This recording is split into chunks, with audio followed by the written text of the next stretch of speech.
السلام عليكم ورحمة الله وبركاته، ازيكم عاملين ايه؟ يا رب تكونوا بخير. نبدأ بسم الله الرحمن الرحيم ونصلي على رسول الله صلى الله عليه وسلم، ونبدأ مع بعض وصفة جديدة من وصفات يوميات ليلي والزوز. هنعمل النهاردة مع بعض الكفتة بطريقة سهلة وبسيطة خالص، عملناها كتير مع بعض. النهاردة هنعملها بطريقة مختلفة شوية وفيها مكونات كده بسيطة وتطلع معاكي ناجحة ان شاء الله. أول حاجة هنعملها طبعا معايا اللحمة اهو. طبعا اللحمة ديت مفرومة، ولو عليها نسبة دهون تمام. ما كانش انا بشرة شوية كده من اللية، لو عندك بيبقوا بيدوها طعم حلو جدا جدا. تمام. وبضيف عليها شوية من البقدونس كده لو موجود عندك، برضو كلها مكونات بسيطة خالص وموجودة في البيت. بيضاية عايزة تستغني عنها مفيش مشكلة، ممكن تشيليها من الوصفة خالص. وهضيف التوابل بتاعتي النهاردة معايا ملح وفلفل وبابريكا وبهارات كفتة. ما تزوديش التوابل عشان اللحمة طعمها ما تتغيرش. ومعايا طبعا علبة الزبادي، ومعايا البصل ده هضربه في الكبة. دلوقتي هضيف علبة الزبادي. طبعا الزبادي دي بتدي طراوة حلوة جدا في الكفتة وبتخليها طرية وبتوديها في حتة تانية خالص. ودلوقتي هحط المكونات دي. معايا بصل، طبعا بقى بتحطي حسب رغبتك يعني. البصل الأحمر بيبقى حلو في الكفتة مش البصل الأبيض. وأحط كده فلفلاية، وممكن أضيف كمان طماطمية أو نص طماطمية حسب رغبتي. تمام. ودلوقتي هضربهم في الكبة اهو. تمام.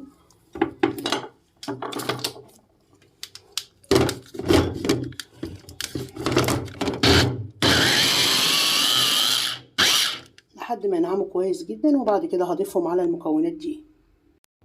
هضيف المكونات اللي في الكبة كلها من غير ما اصفي البصل ولا حاجة. ساعات بنحتاج ان احنا نصفي البصل، بناخد المية بتاعته بنصبع بيها وبناخد التفل بتاعه ونعمله مع الكفتة. النهاردة عشان الكفتة عايزينها طرية وحلوة، هنحط البصل بميته والطماطم والفلفل والزبادي وكل المكونات دي. طبعا اهم حاجة في الكفتة العجن زي ما قلت لكم. عندك كبة عجني بيها، ما عندكيش حاولي تدي المعجون ده كله حقه في العجن كده عشان يديكي نتيجة حلوة. هعجنه كله مع بعض كده.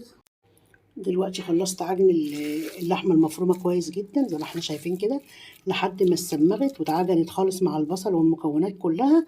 دلوقتي ما تقدريش تفرقيها من المكونات كلها، وطبعا لونها اتغير كده من كتر العجن. كده بقى هسيبها في التلاجة شوية، ونعمل مع بعض بقى شوية رز بسمتي حلوين كده نشوف طريقتهم.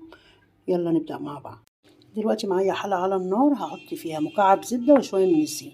عايزة تستغني عن الزبدة اعمليه بزيت بس. هقلبهم كده مع بعض لحد ما يسيحوا اهو. على ما يسيحوا نشوف مكوناتنا اللي احنا هنشتغل بيها. معايا رز بسمتي، طبعا الرز دوت رز هندي اللي هو الذهبي، حبته كبيرة شوية احسن من اللي هو حبته رفيعة ولونه ابيض زي لسان العصفور كده. اما تعوزي تجيبي رز بسمتي هاتي الهندي الاصفر، بتبقى حبايته تخينة شوية وطويلة زي ده كده، بيطلع حلو جدا ونتيجته بتطلع ممتاز. معايا بصلة متوسطة الحجم كده مفرومة او متقطعة صغير جدا. ومعايا طبعا بقى المكونات بتاعة الرز الأصفر كركم وعود قرفة. ما عندكيش قرفة خشب اعملي بربع معلقة قرفة من المطحونة. ومعايا حبهان ورق لوري، وواحدة من لومي، وكمان فلفل اسود وبابريكا، ومعايا مكعب من المرق. ده ضروري جدا بيدي طعم حلو جدا للرز زي ما احنا شايفين كده مع بعض. اي مكونات عندك حطيها. طبعا بقى بتحطي فلفل حصى او كبابة صيني الموجودة عندك. انا حاطه حبتين من ده وحبتين من ده. هنبدأ وصفتنا يلا. والكده الزبدة ساحت معايا والزيت اهو اتسخن. دلوقتي هنزل البصلة المفرومة بتاعتي، هنزلها كده مش هحمرها قوي، برضو هخليها تدي لون ذهبي كده عشان ما تغمقش الرز معايا. هقلبها لحد ما تتغير لونها زي ما احنا شايفين كده. طبعا اللي وصل للجزء ده من الفيديو ما تنسوش اللايك يا حبيبي اهو، لحد ما تدبل كده وتديني لون حلو. طبعا عارفين كلنا الرز البسمتي بيبقى بياخد ميه شويه اكتر من الرز المصري. يعني دايما يعني ناس كتير بتختلف على الرأي ده. في ناس بتحط كوبايه الرز البسمتي عليها كوبايتين من الميه، وناس تانية تقول لك كوبايه ونص على كوبايه يعني كوبايه الرز عليها كوبايه ونص ميه، وفي ناس تانية تقول كوبايه عليها كوبايتين ميه. طبعا ده حسب الاراء وحسب الرغبه وحسب الرز نفسه. عشان نخلص من الحوار ده يعني ممكن تتفرجي على فيديو تلاقيني انا بقول لك حطي كوبايتين او حطي كوبايه، تلاقي فيديو تاني يقول لك لا حطي كذا. بصوا يا جماعه، انتوا تحطوا العقد بالنظر. طبعا عارفين كلنا الرز بيتغطي، لازم الميه تغطيه. انا بحب احط الرز عليه كوبايتين ميه بصراحه. يعني انا معايا حوالي كوبايتين من الرز اهم، غسلاهم ومصفياهم طبعا. هحط عليهم 4 كوبايات من الميه، دايما بستخدمه كده. في اراء تانية برضو عشان ما تحيريش وانت بتشتغلي، ممكن برضو بالنظر كده. الكوبايتين احط عليهم 3 ميه، هشوف الرز اتغطى كويس تمام، ما اتغطاش كويس هزود زي ما انا عاوزه. وتسويته عادي خالص زي الرز المصري.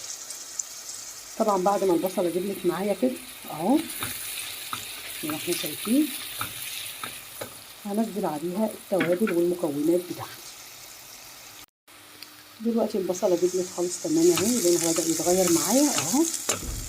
هنزل المكونات دي كلها، بس هاخد المكعب المرق ده افركه بايدي كده عشان ما يركنش في اي جنب وتبقى حته مملحه زياده. طبعا بعد ما احط المكعب ده مش هضيف الملح دلوقتي، لما احط عقد الرز وادوقه، لان طبعا عارفين مكعب المرق بيبقى اصلا فيه ملح. هحط كل حاجه كده اهو، وهقلبهم مع بعض، هيدي ريحه حلوه جدا مع البصل اهو. وطبعا مش هضيف برده الملح زي ما قلت لكم لما احط ميه. طبعا محضره جنبي بقى ايه، الكاتل بيغلي او ميه بتغلي على البوتاجاز، اي حاجه. ضروري جدا احط الميه سخنه اهو. اتقلبوا معايا كويس جدا، هسيبهم حوالي دقيقتين 3 كده واضيف الميه. كده ضفت الميه اهو، ضعف الرز. دول 4 كوبايات ميه بتغلي على كوبايتين رز. طبعا مش هضيف الملح دلوقتي غير لما الميه تغلي وانزل الرز واقلبه وادوق الحدق بتاعه. الميه غليت معايا اهو، قلبتها وضفت شويه ملح. طبعا ظبطي الحدق اللي انت عايزاه. ودلوقتي هنزل بالرز. طبعا الرز ده انا ما نقعتوش، انا غسلته وصفيته بس تمام. الرز ده بقى هيغلي معايا كام غلوه كده، وبعد كده ههدي عليه النار خالص ويسيبه يستوي. طبعا شفتوا زي ما قلت لكم بالنظر بقى، يعني الرز ده الميه مغطياه، مش شايفه الرز. ده العقد المناسب للرز عشان يطلع معاكي حلو ومفلفل ومش معجن ولا مش مستوي كويس. طبعا هغطي عليه واسيبه يغلي، وبعد كده هدي عليه النار ونشوف الكفته بقى نصبعها مع بعض، وبعد كده نشوف الوجبه كلها مع بعض. بصوا بقى الرز اتشرب وبقى جميل ازاي. هسيبه بقى يشمع كده ويكمل سواه، ونبدأ بقى نصبع الكفتة مع بعض. الرز كده تمام استوى وبقى زي العسل ازاي، شايفين مفلفل وتحفة. خلاص كده حطينا على الكوبايتين الرز 4 كوبايات مية. يبقى كده ما نسمعش كلام حد يقولك لا ما تحطيش كوبايتين مية على الرز البسمتي. الكوباية عليها كوبايتين، وطلع تحفة جدا ومفلفل وريحته حلوة جدا ورائع. هخلص بقى كده، هغطي عليه واسيبه ونبدأ نصبع الكفتة مع بعض. دلوقتي كده يا امارات هجيب بقى صينية، وهجيب مكعب زبدة كده وهسيحه. هسيح مكعب الزبدة ده في الصينية على شوية كده صغيرين جدا من الزيت، ونبدأ نصبع بقى الكفتة مع بعض. دلوقتي هبدأ بقى أصبع الكفتة. جبت بقى الخشب بتاع الشيش طاووق ده، وحطيت كذا واحدة على بعض كده وعملتهم هنا بشكرتون. وبدأت بقى أخد من الكفتة كده أو اللحمة المفرومة وأعملها كده أهو بإيديا، طبعا بقى الحجم اللي انت عايزاه اهو. وادخل بقى الخشب كده اللي انا لازقاه في بعضه ده عشان ما يبقاش واحده بس تكون ضعيفه. وابدا بقى افرد الكفته كده اهو زي ما احنا شايفين اهو. طبعا طريقه سهله وبسيطه جدا هتعجبك، ومش هتبطلي هتعتمديها في عمايل الكفته. طبعا بقى المكونات اللي احنا حطيناها النهارده، الزبادي، البابريكا، البيضه، كل الحاجات دي كده مختلفه شويه عن كل مره عشان احنا عايزينها نعملها طريقه النهارده. السبع اهو، طبعا زي ما انت عايزه الحجم ده بتاعك انت. طب يبقى هبدا بقى ارصهم في الصينيه كده جنبي، وبعد كده هنشوفهم برضو مع بعض. هعمل كمان واحد اهو. ممكن تصبعي الكفته دي على سيخ او على اي حاجه، يعني على معلقه رفيعه، اي حاجه عايزه تصبعي عليها صبعي. وطبعا بقى الحجم اللي انت عايزاه، واعملي حسابك ان حاطه معاكي ماده دهنيه اللي هي اللي او الدهن اللي بيبقى في اللحمه، بيسيح شويه وبيصغر الحجم الصبح شويه. فانت مكبريه هيسيح معاكي شويه، وبعد كده هيديكي بقى ايه حجم مظبوط يعني. وبعدين تكبري تصغري، كده كده احنا اللي هناكل يعني، مش هنبيعها. الكلام ده بقى للناس اللي هم فاتحين مشاريع وبيعملوا اوردرات، ان هم لازم يعملوا الحاجه بحجم كويس كده عشان ما تهدرش معاهم ويعرفوا يكسبوا منها. دول اللي بيعملوا بقى بالميزان يعني. ممكن كمان يقطعوا حته اللحمه المفرومه كده على ميزانه صغيره جنبهم عشان تبقى الصوابع مستويه وكلها حجم واحد. انما بالنسبه لنا احنا الاكل اللي بنعمله طبعا بناكله، فعادي واحد كبير واحد صغير، بس بنحاول نظبطه على قد ما نقدر عشان طبعا الشكل مهم جدا. وانتي بتحطي الاكل، العين بتاكل قبل البق زي ما بيقولوا. اهو هكمل بقى كده شويه كده مع بعض عشان ما اطولش عليكم، وبعد كده ايه نشوف مع بعض. كده خلصت الكفته كلها كده زي ما احنا شايفين، طبعا صبعتها باي طريقه تعجبني او اي حجم يعجبني. تمام. دلوقتي هنعمل خطوه كده هتخلي الكفته شكلها حلو جدا وطعمها كمان حلو. ادم بقى وش الكفته كده اهو زي ما احنا شايفين. طبعا بقى اما تستوى هتدي شكل حلو جدا جدا بشويه الزيت وشويه البابريكا دول. طبعا مش عايزه اقول لكم حطوا صلصه يعني، لا هو لون كده بس وخلاص، عشان تطلع لونها حلو وطعمها جميل وطريه وحلو. هحطها في الفرن بقى على درجه حراره 180 على الدرج الوسطاني، ومش هتاخد يعني 10 دقايق ربع ساعه وهتبقى استوت. وضروري جدا الفرن يكون سخن. شايفين الرز تحفه ازاي؟ غرفت اهوت الرز. طبعا بقى بغرفه في تيك اواي كده عشان هنخرج ناكله بره. تمام. طبعا لو موجودين في البيت بقى هنغرف في الاطباق العاديه بتاعتنا. عايزه احسسهم بقى ان هم في مطعم يعني، ده شغل مطاعم. تمام. طبعا الرز طالع تحفه جدا زي ما احنا شايفينه كده مع بعض اهو. والكفته بقى هطلعها من الفرن سخنه جدا، هنزلها على الرز ده.